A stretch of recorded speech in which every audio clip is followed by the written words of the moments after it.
जैन साथियों, कुछ और क्वेश्चन हमने कहीं से कलेक्ट किए हैं जो आज आए हैं। उनमें पहला क्वेश्चन था आईपीएल 2023 का मेगा खिलाड़ी कौन था? Sam Curran. अभी इसमें से कुछ तो क्वेश्चन आए हुए छात्र बता रहे हैं, कुछ जैसे कई साथी और हैं वो बता रहे हैं कोच कि ऐसे ऐसे क्वेश्चन आए हैं। तो वही मैं आपको बता रहा हूँ, वीडियो को पूरा देखें और क्वेश्चन को एक बार पढ़ लें। जैसे इसमें है आईपीएल 2023 का महंगा खिलाड़ी कौन था? Sam Curran. लेकिन आपको ये भी पता होना चाहिए आईपीएल 2023 का आयोजन कहाँ हुआ, इस चीज़ का भी रट्टा मारना। और मैन ऑफ द मैच वगैरह जो भी रहा है, बॉलिंग सबसे फास्ट किसने की, ये भी याद कर लेना।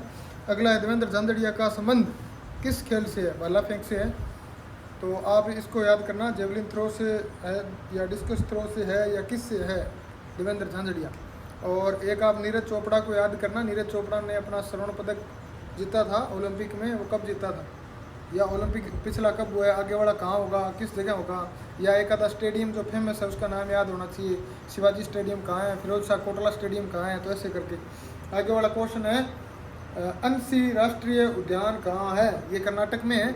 और आपको जो है इसका और जो अभ्यारण्य फेमस हैं उनको रट्टा मारना है। काजीरंगा फेमस है आर्मी के लिए, बार बार काजीरंगा को ये लेके आते हैं, तो उसका भी रट्टा मारो। लूसेंट में है, वो रट्टा मार लो, उनसे कम हो जाएगा।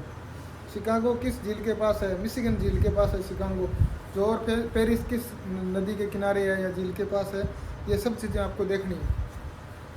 आगे है मालाबार युद्धाभ्यास, भारत रूस से जापान ऑस्ट्रेलिया 4 देशों के बीच में मालाबार युद्धाभ्यास। तो आप युद्धाभ्यास का रट्टा मारें। हमारे अभी सर है, उन्होंने अच्छी तरह आपको करवाए थे। अगर किसी साथी ने किए हैं, बढ़िया तरीके से क्लास लगाई है, तो उसको याद होगा। आगे वाला सर्वाधिक जनसंख्या यूपी, मैंने पहले बताया था आपको, क्वेश्चन ये मैं बता चुका हूँ। और अब आप सबसे कम कहाँ हैं? लिंगानुपात सबसे ज़्यादा कहाँ है, लिंगानुपात सबसे कम कहाँ है? साक्षरता दर सबसे ज़्यादा, साक्षरता दर सबसे कम, पुरुष साक्षरता, महिला साक्षरता। ये जनसंख्या टॉपिक के ऊपर के फेमस क्वेश्चन है। यूएनओ का हेडक्वार्टर कहाँ है? यूएनओ का आगे आप डब्ल्यूटीओ का देख लो कहाँ है। यूएनओ के मुख्य कौन है? डब्ल्यूटीओ के कौन है? एंटोनियो गुतेरेस हैं या टेड्रोस करके हैं, वो हैं कि इनका रट्टा मारो आप। और वर्ल्ड व्यापार संगठन है डब्ल्यूटीओ, और डब्ल्यूएचओ है वर्ल्ड हेल्थ ऑर्गेनाइजेशन, और यूएन है यूनाइटेड नेशन संयुक्त राष्ट्र संघ, और ये 1945 के करीब बना था। तो इन चीज़ों के आप रट्टा मारें, जो संगठन है विश्व लेवल के उनका। भारत के वर्तमान उपराष्ट्रपति कौन है? जगदीप धनखड़। किस क्रम के हैं ये भी देख लेना। राष्ट्रपति कौन है, किस क्रम का है, वो भी पढ़ लेना। प्रधानमंत्री कौन है, किस क्रम के, वो भी पढ़ लेना। तो आप इनका रट्टा मारना। द्रोणाचार्य अवार्ड मैंने बच्चों को कल रात को करवाया। द्रोणाचार्य अवार्ड अर्जुन, द्रोणाचार्य सभी करवाए। उसके अलावा आगे आ रहा है द्रोणाचार्य कोच को दिया जाता है, अर्जुन पुरस्कार है वो खिलाड़ी को दिया जाता है। इनके अंदर राशि भी थोड़ी पढ़ लेना। कुशीनगर किस राज्य में? यूपी में। कुशीनगर महात्मा बुद्ध से जुड़ा हुआ स्थान है और यूपी में है, आप इसको पढ़ना अच्छे से। थल सेना दिवस 15 जनवरी को होता है। आपको देखो नेवी का, एयरफोर्स का, उनके अधिकारी, उनकी रैंक, ये सब चीज़ें रट्टा मारनी है। दिवस पेज आपको बार बार पढ़ना है, ज़रूरी नहीं है वो सेना से जुड़ा हुआ पूछे। कल जैसे 22 अप्रैल को पृथ्वी दिवस होता है, ये भी आ सकता था पेपर में। जल दिवस, पृथ्वी दिवस, जो भी है वो आपको रट्टा मार लेनी है। भारत की सबसे बड़ी रिफाइनरी कहाँ है? जामनगर गुजरात में। भारत की सबसे बड़ी रिफाइनरी कहाँ है? जामनगर गुजरात में। कोप 28 कहाँ हुआ? संयुक्त अरब अमीरात में हुआ। कोप जलवायु से संबंधित सम्मेलन होते हैं, उनको बोलते हैं। तो कोप 28 कहाँ हुआ? संयुक्त अरब अमीरात में। अपने यहाँ G20 हुआ है राजस्थान में, और दिल्ली में भी G20 हुआ है। समिट हुई थी G20 की, फेमस रही है, उसको देख लेना।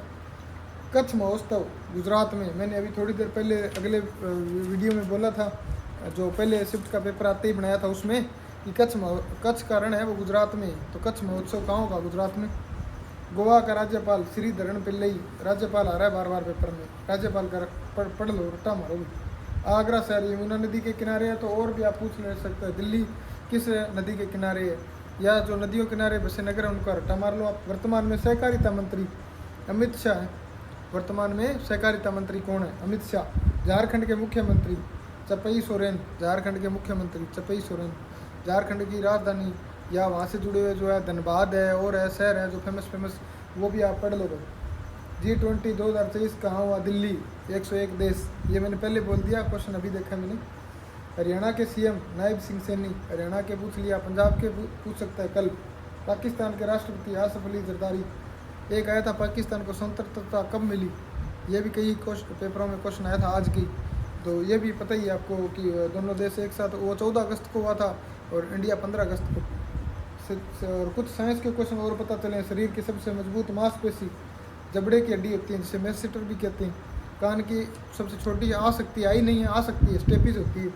पानी में घुलनशील विटामिन बी और सी होते हैं। ए डी ई के ये अघुलनशील होते हैं। सबसे हल्का तत्व हाइड्रोजन होता है, और अगर धातु का आ जाए तो लिथियम होता है। और मेंडलीफ आवर्त सारणी का आधार क्या है? परमाणु भार या द्रव्यमान। पीएच, मूत्र का पीएच पूछा 6 होता है। रक्त का पीएच रट लो, या अम्ल किस तक होता है, क्षार कहाँ तक होता है, वो भी आप पढ़ लो। और यूरिया का पीएच मान है, कुछ फेमस पीएच मान हो गए, उनका आप रट्टा मारो। बर्तनों पर लिखावट में किस अम्ल का प्रयोग करते हैं? HNO3 का करते हैं, जिसे बोलते हैं नाइट्रिक अम्ल। वायुमंडलीय दाब बराबर क्या होता है? मात्रक होता है बार, और यंत्र होता है बैरोमीटर। वायुमंडल दाब मापने का यंत्र पूछे तो बैरोमीटर होता है, और वायुमंडल दाब का मात्रक पूछे तो बार होता है। ऐसे ही आपसे पूछ सकता है कि बुखार मापने वाला थर्मामीटर होता है, उसमें क्या भरा जाता है? पारा। सबसे बड़ी हड्डी कौन सी होती है? फीमर होती है, जांघ की। नींबू में कौन सा अम्ल होता है? सिट्रिक अम्ल होता है। नींबू में पूछ लिया। इमली में पूछ सकता है। इमली में टाइट्रिक अम्ल किस में होता है? चींटी के डंक में कौन सा अम्ल होता है? ये आर्मी के क्वेश्चन है, फेमस। मायोपिया रोग का निवारण। मायोपिया बोलते हैं निकट दृष्टि दोष को, और उसमें अवतल लेंस काम में आता है। और एक होता है द्विफोक्सी लेंस, वो भी मोतियाबिंद में काम में आता है। तो इनको आप रट्टा मारो। विटामिन सी का रासायनिक नाम एस्कोर्बिक एसिड, विटामिन सी का। और भी विटामिन है, जैसे ए है, उसका क्या होता है? बी का क्या होता है? सी का पूछ लिया इसने। और एक है एम्पियर, किसकी इकाई है? विद्युत धारा की इकाई है। पेड़ के नीचे की ओर वृद्धि करने वाला भाग जड़ जाती है, नीचे जड़ वृद्धि करती है। ओजोन छिद्र की खोज किसने की? जे फॉर्मिंग ने की थी, ओजोन छिद्र। और उसके लिए उत्तरदायी गैस है क्लोरोफ्लोरोकार्बन, ओजोन छिद्र के लिए। हरित जो होता है ना, हरित प्रभाव, उसके लिए भी क्लोरोफ्लोरोकार्बन है, ग्रीन हाउस प्रभाव के लिए। डीपीटी का टीका होता है, उसका पूरा नाम पूछा है, डिप्थीरिया पर्टूसिस टिटनस। ऐसे ही आप बीसीजी का नाम याद करो, ईसीजी का नाम याद करो। जो इनमें बीसीजी का बेसिलस कैल्विट ग्यूरिन है। जैसे मैंने 2015 में SSCGD का एग्ज़ाम दिया था, उसमें बीसीजी में सी का मतलब पूछा था, तो उसका मैंने कैल्विट किया था, वो सही था। आप बीसीजी, ईसीजी या जो हृदय की जांच है, इसको क्या कहते हैं? इलेक्ट्रोकार्डियोग्राफी किससे संबंधित है? इसका भी थोड़ा थोड़ा पढ़ लेने। तो जो मैंने वीडियो बनाई, इनको आप देख के ज़रूर जाएँ। इनसे जुड़े हुए कुछ चीज़ें बोल रहा हूँ, वो क्वेश्चन में आ जाएगी। जय हिंद, जय भारत।